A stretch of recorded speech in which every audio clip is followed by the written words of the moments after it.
यादव को कह रहे हैं कि 2 बजे के बाद या 12 बजे के बाद बुद्धि खुलती है। तो ऑलरेडी आप बिहार में देखिए, मुख्यमंत्री बन के लालू प्रसाद विराजमान थे, 2-2, 3-3 बार मुख्यमंत्री बने, और यही समाजवादी पार्टी के मुख्यमंत्री उत्तर प्रदेश में 2-2, 3-3 बार रहे हैं। तो मैं कैसे मान लूँ कि समाजवादी पार्टी की उनकी 12 बजे के बाद बुद्धि खुलती है। करें क्या? घोसी वालों को तब नहीं समझ में आ रहा था को बाहरी है, अब समझ में आ रहा है कि दारा सिंह चौहान बाहरी हैं। जब दारा सिंह चौहान सपा से थे तब वो बाहरी नहीं थे। लोग बड़ा सवाल कर रहे हैं।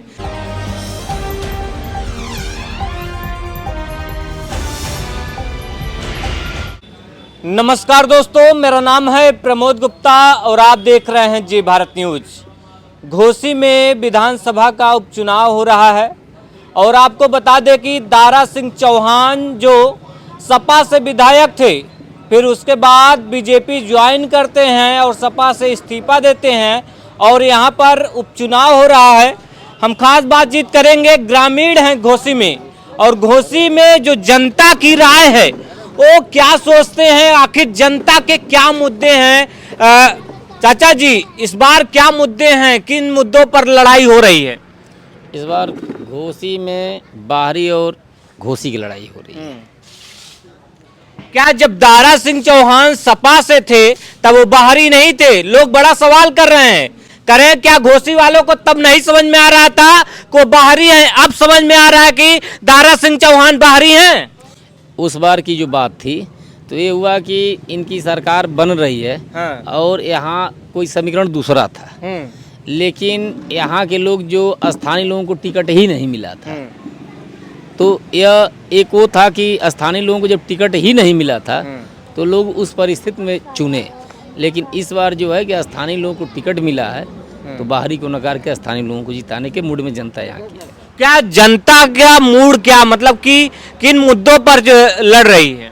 यही मुद्दा कि यहाँ जब प्रत्याशी दारा चौहान है तो दारा चौहान का आज ये बताइए कि बसपा में राज्यसभा रहे, सपा में राज्यसभा रहे, संसदीय दल के नेता रहे, यहाँ भाजपा में जाकर मंत्री रहे, फिर सपा के विधायक रहे, लेकिन विधायक और मंत्री बनने के बाद कभी किसी लोगों के सुख दुख में आने जाने का कार्य किए? पहुंचे जनता के सुख दुख में? नहीं, जनता के सुख दुख में कभी नहीं पहुंचे। न कोई कहीं पत्थर लगा हो दारा चौहान का, कोई बता दे आप लोग। फिर कैसे जीत जाते हैं बताइए?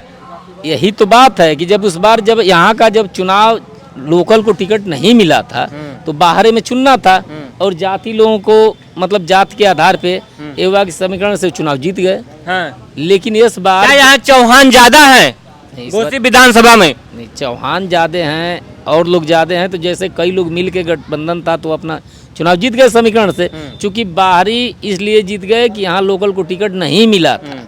इस बार लोकल को टिकट मिला है तो बाहरी बनाम लोकल। बाहरी बनाम लोकल। अब दारा सिंह चौहान को आप लोग आउट करने की सोच रहे हैं? आउट करने की सोच रहे हैं, क्योंकि उनका वो शासन में भी रह चुके, बेशासन का भी रह चुके, विधायक भी। सुधाकर सिंह टिक पाएंगे? सुधाकर सिंह तो यहाँ के स्थानीय हैं, वो कहाँ जाएंगे? वो तो जीतेंगे तो हारेंगे तो यहीं रहेंगे, यहीं मिलेंगे। तो इससे अच्छा है कि जब अपने यहाँ लोकल को टिकट मिला है तो यहाँ जनता मूड बनाइए कि अपने विधायक बना लिया जाए। देखिए, घोसी की जो जनता की राय हम जानने की कोशिश कर रहे हैं। भैया एक बात बताइएगा कि जो घोसी की जनता है उसका मूड क्या है इस समय? घोसी की जनता यह चाह रही है कि विकास के नाम पे वोट करने जा रही है, और इस सरकार में जो है बिल्कुल घोसी की जनता त्रस्त है। आप आए दिन देख रहे हैं कि तमाम लखनऊ से लेकर के दिल्ली तक के हुए मंत्री डेरा डाले हुए हैं, लेकिन उनके मुंह पे इतना बड़ा कालिख लगा हुआ है कि वो अपने ग्रामीण अंतर किसी ग्राम सभा में आप लाल बत्ती उनकी नज़र नहीं आ रही है कि कोई नेता गांव स्तर के घुसने की हैसियत नहीं जुटा पा रहा है, क्योंकि वह विकास के नाम से मुद्दे से हट गए थे। उनको सिर्फ लखनऊ में डेरा डाले हुए थे, लखनऊ में निवास बनाए थे। अब आए हैं वोट की समस्या को लेकर, तो वोट जनता उनको क्यों दे, सवाल खड़ा हो रहा है। और इस सवाल पे जब आदमी टमाटर हर अनाज पे, यहाँ तक कि जो आटा जो किसान खाता है उस पे जीएसटी लग चुका है, तो किसान महंगाई से त्रस्त है। और इस जुल्म जास्ती सरकार को बिल्कुल यहाँ की जनता नकारते हुए एक समाजवादी पार्टी से प्रत्याशी स्थानीय है और ये भी उनका मतलब इस तरह का भी उनको रिजल्ट मिलने जा रहा है कि एक तो लोकल हैं और समाजवादी पार्टी भाजपा सूख चुकी है, इसलिए समाजवादी पार्टी के उम्मीदवार को भारी मत से चुनाव जिताने जा रही है। ओम प्रकाश राजभर काफी मेहनत कर रहे हैं इस विधानसभा चुनाव में, क्या कहना तमाम तरह के बयान विवादित बयान भी उनके सामने उन्होंने दिया है। एक यादव जी को लेकर के उन्होंने कहा कि बुद्धि 12 बजे खुलती है, फिर दूसरा बयान उनका जो बयान सामने आता है कहते हैं यादव कभी नेता आगे बन ही नहीं पाएंगे। देखिए ओम प्रकाश जी का ये बयान देना गलत है और बिल्कुल मैं इसको खंडन करता हूँ। ओम प्रकाश राजभर अगर समाजवादी पार्टी का उनको समर्थन नहीं देती है, छड़ी को अगर सहारा नहीं मिला होता तो वह विधायक की हैसियत में नहीं रहते। और जिस यादव को कह रहे हैं कि 2 बजे के बाद या 12 बजे के बाद बुद्धि खुलती है, तो ऑलरेडी आप बिहार में देखिए मुख्यमंत्री बन के लालू प्रसाद विराजमान थे, 2-2, 3-3 बार मुख्यमंत्री बने और यही समाजवादी पार्टी के मुख्यमंत्री उत्तर प्रदेश में 2-2, 3-3 बार रहे हैं। तो मैं कैसे मान लूँ कि समाजवादी पार्टी की उनकी 12 बजे के बाद बुद्धि खुलती है? इससे तो ये जाहिर है कि उनका पागलपन बयान है।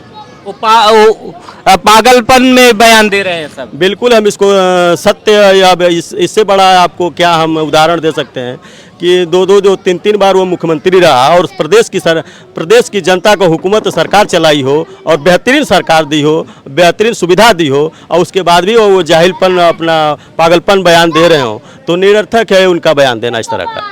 राजभर क्या इस तरह के बयान देकर के अपनी कमेटी को लेकर के चल रहे हैं? राजभर जो राजभर समाज के लोग बड़े नेता माने जाते हैं। देखिए राजभर जी का हम लोगों ने कई जगह उनकी मीटिंगों को सुना है और देखा है, और जहाँ तक वो गांव में चौपाल लगा रहे हैं उसके बाद बहुत सारे राजभर वहाँ से सुनने के बाद यही कह रहे हैं कि ये दिन भर आए दिन ये पार्टी कभी सपा में जाते हैं कभी भाजपा में जाते हैं, तो खुद ये अस्थाई नहीं है तो हम लोगों को कहाँ अस्थाई रख पाएंगे, इस तरह का बयान आ रहा है। और निश्चित तौर पे राजभर उनके साथ नहीं खड़ा हुआ है। आज 40 से 60% वोट जो है कि समाजवादी पार्टी की तरफ जा रहा है। यानी कि जनता जो है वो मोड़ बना चुकी है। जनता यहाँ की घोसी की जनता यहाँ जो है कि बिल्कुल समाजवादी पार्टी के एक मजबूत सिपाही के रूप में विधायक जो प्रत्याशी हैं सुधाकर सिंह जी, उनके पक्ष में वोट भारी बहुमत से अपना जो है कि मत देने जा रही है। और चुनाव जो है साइकिल पे 5 तारीख को बटन दबा करके 50-100 से लीड कराने जा रही है और सर्व समाज यहाँ का वोट करने जा रहा है। यहाँ तक कि जिस पार्टी से उम्मीदवार दारा सिंह चौहान जी हैं, उनके समाज के लोग 40% वोट देने जा रहे हैं समाजवादी पार्टी को।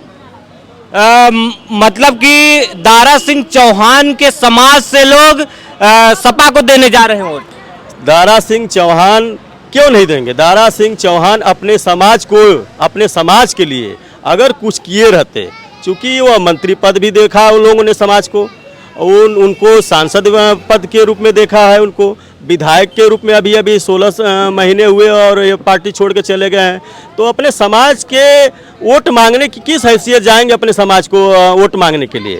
जब वो 16 साल में जो वादा किए रहे होंगे या समाजवादी पार्टी में आके और चले गए फिर, तो आखिर वो जनता क्यों उनको वोट देना चाहेगी, क्यों पसंद करेगी? ये तो निश्चित है कि एक उनका सवाल खड़ा करता है।